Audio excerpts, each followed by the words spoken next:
नमस्कार दोस्तों, किस तरह से बालासोर में सदी का सबसे बड़ा सबसे भीषण ट्रेन हादसा हुआ है वो हम आपको ये देखिए पूरा डेमो तैयार करके दिखा रहे हैं। इस वक्त हम आपको जो दिखाने वाले हैं वो आपने कहीं भी नहीं देखा होगा। ये देखिए किस तरह से 288 लोगों की मौत हो गई, ये मैं आपको बता रही हूं। देखिए ये है कोरोमंडल एक्सप्रेस और आपको बता दूं कि 3 ट्रेनें जो आपस में टकराई हैं वो किस तरीके से टकराई है मैं आपको बताने वाली हूं। पहले तीन जो ट्रेन है उनको समझ लीजिए। बेंगलुरु हावड़ा सुपरफास्ट, ये ट्रेन आपको कोरोमंडल एक्सप्रेस दिखाई दे रही होगी। ये कोरोमंडल एक्सप्रेस है और ये है वो खड़ी मालगाड़ी जो अपनी जगह पर खड़ी हुई है। ये पूरी जगह, ये ओडिशा के बालासोर में जो भयानक ट्रेन हादसा हुआ है जिसमें 288 लोगों की मौत हो गई है, वो किस तरह से हुई वो मैं आपको बता रही हूं। मुझे भरत जी ज्वाइन करेंगे और आपको बता दूं कि देखिए किस तरह से ये बेंगलुरु हावड़ा सुपरफास्ट अपनी जगह पे जा रही थी। देखिए कोरोमंडल एक्सप्रेस जिसमें 288 लोगों की मौत हुई है। भरत जी हमें ज्वाइन करेंगे। भरत जी देखिए ये कोरोमंडल एक्सप्रेस, ये कोरोमंडल एक्सप्रेस वो है जो 120 किलोमीटर की रफ्तार से अपने रास्ते जिसको जाना था। देखिए जी जी जी जी दर्शकों को थोड़ा आराम से हम समझाएंगे तो उनको अच्छी तरीके से समझ में आएगा।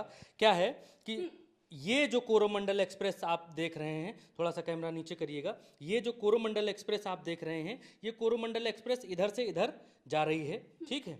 ये कोरोमंडल एक्सप्रेस इधर से इधर जा रही है। बेंगलुरु हावड़ा एक्सप्रेस, थोड़ा ऊपर कैमरा करिएगा तो दिखेगा, तीनों ट्रेनें दिखेंगी। बेंगलुरु हावड़ा एक्सप्रेस, हावड़ा सुपरफास्ट इधर से इधर जा रही है और कोरोमंडल इधर जा रही है। ये मालगाड़ी अपनी जगह पर प्रज्ञा जी खड़ी हुई है, ठीक है।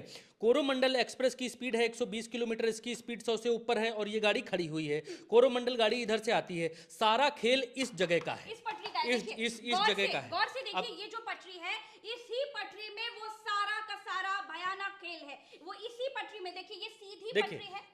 क्या है कि प्रज्ञा जी, शिवम इस तरफ इस तरफ से आना, इस तरफ से दिखाना और अच्छी तरीके से दिखेगा।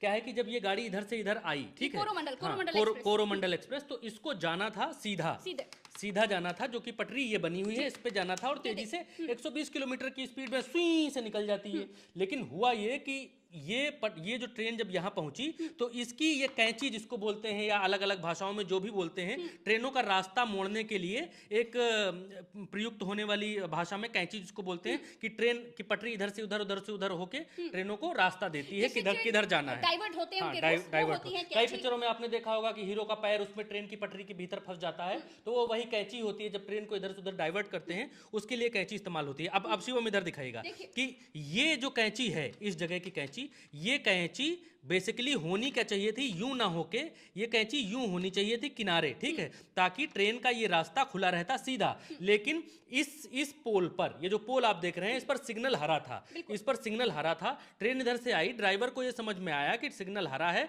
यानी कि सही दिशा में जा रहे हैं, जाना इधर था, इसके लिए सिग्नल हरा था। लेकिन ये कैंची हटी नहीं अपनी जगह से। इस कैंची को हो जाना चाहिए था ऐसे, लेकिन ये हुई नहीं, ये कैंची वहीं रही।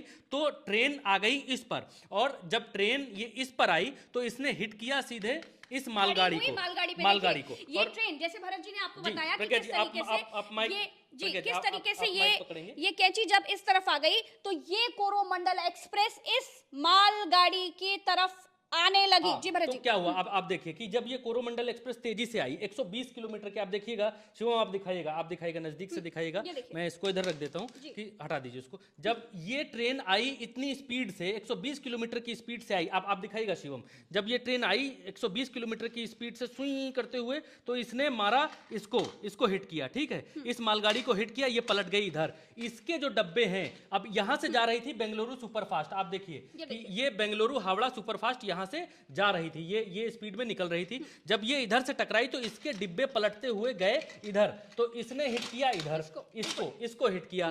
तो जो ये पीछे वाले डब्बों में जो यात्री थे, इन डब्बों में जो यात्री थे, ये यात्री थे दर्शकों, ये जनरल बोगी जिसको कहते हैं वो यात्री थे। यानी आम बोगियों से ज्यादा ठूस कर भरे होने वाली भारत में जो बोगियां होती हैं उनको जनरल बोगी कहते हैं। तो ये जब उड़कर यहां टकराई, आधी ट्रेन ने हिट किया इस मालगाड़ी को जो यहां पलट गई, और इसके पीछे के जो डिब्बे थे उसने हिट किया उधर।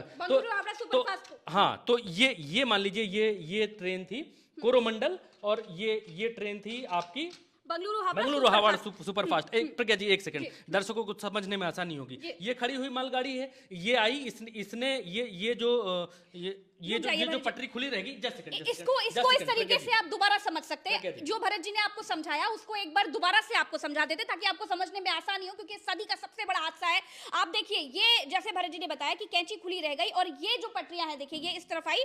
भरत जी आप ये ही बता रहे थे कि किस तरह से ये जो खड़ी हुई मालगाड़ी है इसमें ये आकर के टकरा जाती है, उसके बाद जब ये आती है और ये इस तरीके से इस मालगाड़ी से टकरा जाती है। जी प्रज्ञा जी, जब ये गाड़ी आती है, इस मालगाड़ी से टकरा जाती है, तो ये मालगाड़ी पलट जाती है, ये भी पलट जाती है। इसके जो पिछले डिब्बे हैं वो उलटते हुए जाते हैं और हिट करते हैं बेंगलुरु हावड़ा सुपरफास्ट को। तो ये ट्रेन शिवम दिखाएगा कि ये ट्रेन बेंगलुरु हावड़ा सुपरफास्ट, इसकी आधी ट्रेन आगे निकल चुकी होती है, पीछे के तीन डिब्बे हिट होते हैं और वो डिब्बे मतलब 6-7 डिब्बों में ही सबसे ज्यादा लोगों की मौत हुई है। इस ट्रेन के पीछे भी जो डिब्बे थे वो उन डिब्बों में थे जनरल यात्री थे तीन डिब्बों में, इसके 2 डिब्बों में पीछे वाले में जनरल यात्री थे कोरोमंडल एक्सप्रेस में, और इसीलिए इतनी ज्यादा कैजुअल्टी हुई। और सबसे बड़ी बात ये है कि ये जो ट्रेन आपके सामने खड़ी हुई है, मैं दिखाता हूं, ये जो ट्रेन है, ये जो कोरोमंडल एक्सप्रेस है, इसमें सबसे ज्यादा कहें कि जितने भी लोग मरे हैं, ये 288 का जो फिगर आपको दिखाई दे रहा है, ये 288 लोग इसी ट्रेन के हैं। कोरोमंडल एक्सप्रेस ट्रेन के 288 लोगों की मौत हुई है। इस ट्रेन में लोग घायल हुए हैं बेंगलुरु हावड़ा सुपरफास्ट में, लेकिन मौत अभी तक जो खबरें आ रही हैं किसी की नहीं हुई है। और सबसे बड़ी जो लापरवाही देखने को मिली है भरत जी, वो इसी पटरी पर देखने को मिली, यानी कोरोमंडल एक्सप्रेस के थ्रू ही। आप देखिए, हम पूरा समझ सकते हैं कि कैसे इसी पटरी पर, ये जो पटरी आपको दिखाई दे रही है, जाना था इधर चली गई इधर, इसी पटरी पर सबसे बड़ी घोर लापरवाही जिसे हम कह सकते हैं वो देखने को मिली है, जिसके बाद एक नहीं, दो नहीं दोस्तों, तीन ट्रेनें आपस में टकरा गई। आप देखिए, जब ये कोरोमंडल एक्सप्रेस मालगाड़ी से टकराई, उसके बाद कोरोमंडल एक्सप्रेस के जो डब्बे जो क्षतिग्रस्त हो गए थे, जो उछलते हुए दूसरे तरफ यानी बेंगलुरु हावड़ा सुपरफास्ट जो अपने रास्ते जा रही थी, उस रास्ते पर जाती हुई बेंगलुरु हावड़ा सुपरफास्ट को पीछे से हिट करती है। और जिसके बाद आपको मैं बताऊं, इस कोरोमंडल में सबसे ज्यादा यात्रियों की मौत हुई है और 1000 से ज्यादा लोग घायल है और 382 लोग वो हैं जो गंभीर रूप से घायल हैं, जो जिंदगी और मौत के बीच झूल रहे हैं। ये घोर लापरवाही आपको मैं बता रही हूं, ये कोरोमंडल एक्सप्रेस की इस पटरी पर ही हुई थी, जाना था इधर चली गई थी इधर। और भरत जी, आपने जिस तरीके से अभी बताया कि ये जो मालगाड़ी थी ये तो खड़ी हुई थी, लेकिन जो कवच की बात चल रही थी, ये सवाल मैंने अपने एनालिसिस में उठाया और ये सवाल लगातार सोशल मीडिया पर और आप देख रहे हैं नेशनल टेलीविजन पर भी उठाए जा रहे हैं। वो कवच की जो बात बता रही थी, जो ट्रेनों की सिक्योरिटी के लिए सबसे जरूरी था। पहली बात तो एक बात में मैं आपकी बात में सुधार करूंगा कि भारत का मीडिया कोई सवाल नहीं उठा रहा है, कोई सवाल नहीं खड़े कर रहा है, वो सिर्फ और सिर्फ तैलीय पत्रकारिता कर रहा है, जिसको कहते हैं तैलीय पत्र। एक भी क्वेश्चन रेज नहीं हुआ है कि इसकी जिम्मेदार कौन है, किसकी गलती से ये हुआ है, तो कोई सवाल भारत का मीडिया नहीं उठा रहा। दूसरी बात कि जो रेल मंत्री ने कहा था वो ये कहा था कि इस ट्रेन में आगे और पीछे एक ऐसी डिवाइस लगाई जाएगी जो डिवाइस मान लीजिए ट्रेन की पटरी पर कोई ऑब्जेक्ट, यानी ट्रेन पहले से खड़ी हुई है, ये ट्रेन यहां पर है, ठीक है, ये ट्रेन यहां पर है और इस ट्रेन में ऐसी डिवाइस लगी होगी कि अगर कुछ दूरी से इसने इसको देख लिया तो ये ऑटोमेटिक ब्रेक मार देगी, आगे नहीं बढ़ेगी। तो अगर इसके पीछे भी कोई है तो इसमें भी लगा हुआ है और ये महसूस कर लेगी कि पीछे से कोई चीज आ रही है, तो अगर ये बैक हो रही है, पीछे आ रही है, तो ये भी ब्रेक मार देगी। ठीक है, ये सेंसर के थ्रू जो भी इसको पता चल जाएगा।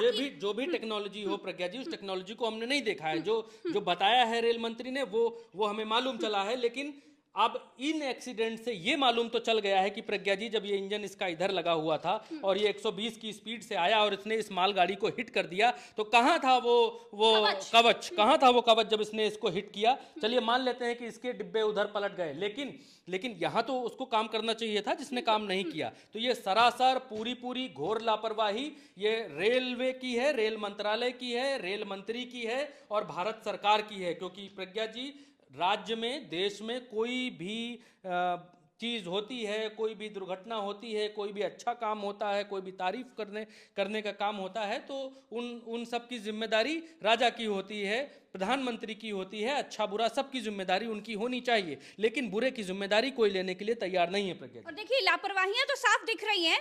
कवच के अलावा भी जो लापरवाहियां हैं वो भी दिख सकती है कि आखिर ये कैची खुली क्यों रह गई, ये भी तमाम सवाल है। और देखिए, सबसे बड़ा सवाल ये है कि वो कवच काम क्यों नहीं किया। किया, वो कवच काम क्यों नहीं आया? आखिर 288 लोगों की मौत का जिम्मेदार कौन है? आपको ये बता रही हूं कि किस तरीके से ये इतनी बड़ी घटना घटित हो गई है। सवाल पूछने वाला कोई नहीं है, हमने आपको डेमो में करके बताया किस तरीके से भीषण हादसा हुआ।